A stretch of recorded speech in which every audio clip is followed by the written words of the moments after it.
షర్మిలకు ఏపీ కాంగ్రెస్ పగ్గాలు ఇవ్వొద్దని మాజీ ఎంపీ కాంగ్రెస్ సీనియర్ నాయకుడు జీవీ హర్షకుమార్ డిమాండ్ చేశారు.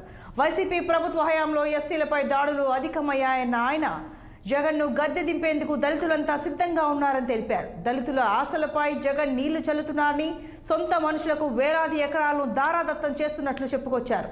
ఫిబ్రవరి 8న రాజమహేంద్రవరంలో దళిత సింహ గర్జన నిర్వహించనున్నట్లు వెల్లడించారు హర్షకుమార్.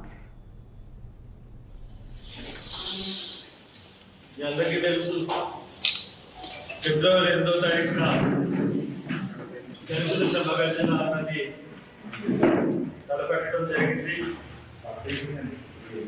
దానికి వేలాదిగా లక్షలాదిగా జనం రమ్మని మరొకసారి చూపిస్తున్నాను. ఎందువల్లంటే మీ అందరికీ తెలుసు, ఈ ప్రభుత్వం వచ్చిన తర్వాత బాగా నిరాదరణకి గురైన వర్గం ఏదైనా ఉందంటే ఆ వర్గం ఖచ్చితంగా జరుగుతుంది. అన్ని వర్గాల కన్నా నిరాదరణకి, నిస్పృహకి గురైన వర్గం దళిత వర్గం.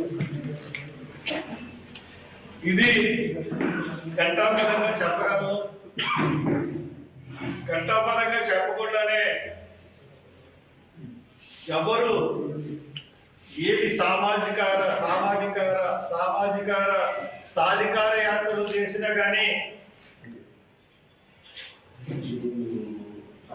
అంకెల గాడిని చూపించి మోసం చేయాలని ప్రయత్నిస్తారు తప్పితే దళితుల యొక్క ఆత్మగౌరవం గురించి ఎవరో మాట్లాడతారు.